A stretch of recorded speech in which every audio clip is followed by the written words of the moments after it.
But I want to introduce to you a concept. It's called psychological maturity. That means people or individuals over 30 years old will typically become mature by developing the following behavioral tendencies. First, specific, enduring extensions of the self, like intellectual self, the emotional self, the spiritual self, whatever, it's become more specific and enduring, stable. Second, dependable techniques for warm relating to others, such as trust, empathy, genuineness, tolerance, whatsoever. And then thirdly, emotional security and self-acceptance, means self-esteem, self-efficacy, self-worth. And fourth, the habits of realistic perceptions. However, daydreaming, big dreams you have as a kid, well, getting to age 30 become increasingly more realistic, and you have would be more pragmatism, less defensiveness, and more open-mindedness to what should be true of your self-development. And the fifth is the problem-centeredness, that means development of problem-solving skills, like health-seeking skills, problem-solving skills, whatsoever. And the sixth, self-objectification.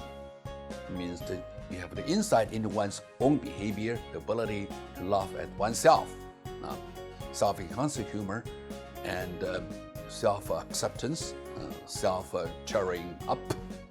And seven is the unifying philosophy of life, including a particular value orientation, differentiated religious sentiment, and a personalized conscience, like a self-identity, career ambitions, that is based on realistic assessment of the self as well as the environment.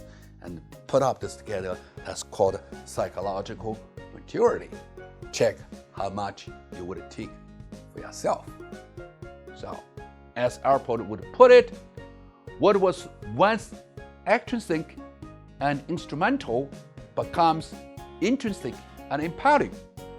The activity once served a drive or some simple need, it now serves itself, or in a larger sense, serves the self-image of the person.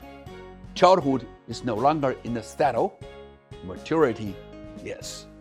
So in Alport's mind, maturity basically means better self, optimal self, or self-actualization.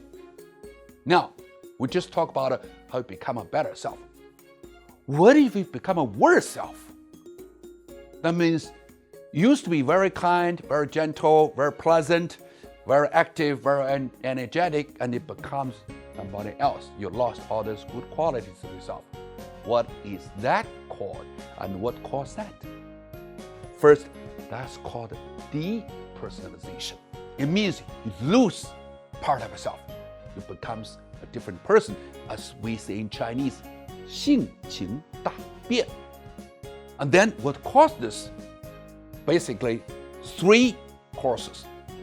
Now, talking of a serious illness, first, there could be physical illness, like a chronic illness, okay, like for instance, some lung disease, heart disease, or tumor, or cancer. That could change your personality, become a different person again. Or bodily injuries, like for instance, you hurt your eyes, you become blind, you lost your hearing, or you lost your leg, and you could not function as before, and you gradually become depersonalized, become something else, okay? And besides the physical illness, there could be mental illness, that could be neurotic disorder, like anxiety disorder. Used to be very relaxed, but now it becomes a lot more anxious, a lot more phobic of something that to most people, they should not be so scared. Or it could be psychotic disorder, that could be bipolar mood disorder, or that could be depression, that could be schizophrenia, and you are no longer that lovely, that friendly, that outgoing, that sociable, active self. You become a totally different person. Okay. Apart from serious illness, there could be life traumas, that one experience. For instance, it could be the sudden death of loved ones. It could be family members. It could be parents, children, or relatives. Or it could be loved ones, romantic partners. And then after you lost your dear girlfriend or boyfriend, you could no longer be cheered up. You become a different person. Then that could also be the sudden loss of a property. For instance, it could be the dramatic financial losses, or could be the investment failure or something. So this will make you become depersonalized. There is another source of causes for a person to become depersonalized. That is development of personality disorder. First is the paranoid type. That means you could become a full-blown paranoid personality disorder or strong paranoid tendencies. And next is the narcissistic type. That could be full-blown narcissistic personality disorder or strong narcissistic tendencies. And then that could be the borderline type. That means the full-blown borderline personality disorder or strong borderline tendencies, or there could be the antisocial type. That could be full-blown antisocial personality disorder or the strong antisocial tendencies. And this could make you become a different person. Well, just give you an example. For instance, going through a financial crisis could depersonalize a person. This person used to be, before the financial crisis, he used to be ambitious, energetic, vibrant, disciplined, empathic.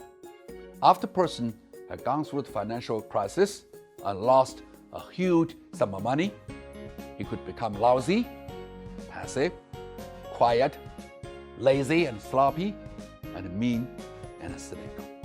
So we see this person is becoming another person. We no longer see that lively person anymore. We see a sort of a deadly person now. As we say in Chinese, 心情大变, 这个人变了, and that's called depersonalization. Now, apart from self-actualization, for becoming a better, optimal self, or depersonalization for becoming a worse, less functioning self, and that influences on personality development. There is also the person-situation interaction that we have to be aware.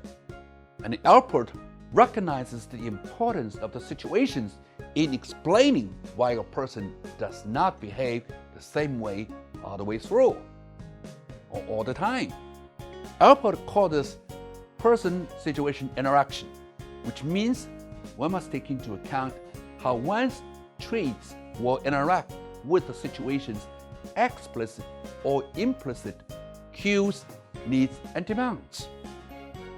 People need to behave differently at a wedding, at a funeral, or at a friend's graduation party because each of these situations places different cues or demands to which people need to respond. Just to give you an example, what would you do if you attend a wedding party? The explicit rules require that you be smiling, looking happy, dressing well, say nice things, even though the bride used to be your girlfriend. If you really go, you have to smile. Otherwise, you don't go. Then, what about the implicit cues? You need to pay money to go to a wedding party. Otherwise, you don't go. You need to post properly, say the right thing. Okay? Do not say the wrong thing. You need to congratulate newlyweds as well as their parents. You need to go through these procedures. You need to behave a particular way at a particular situation. That's called person-situation interaction.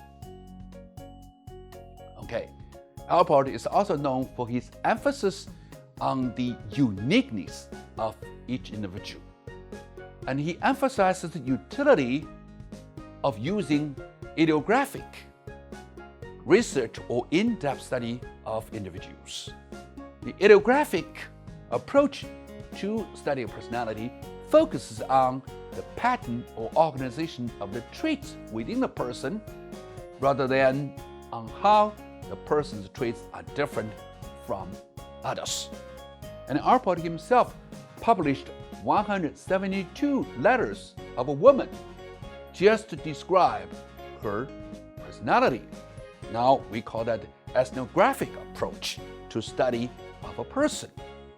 Okay? And this highlights the pattern or organization of multiple traits within a person rather than a person's standing on isolated trait variables. So you need to have both top-down approach and a bottom-up approach to study of personality. Now, here was the book that Erickson wrote. It's about Gandhi's truth. And in this book, he described how Gandhi evolved to become a leader of nonviolence movement in India and described how he formed his personality along the way.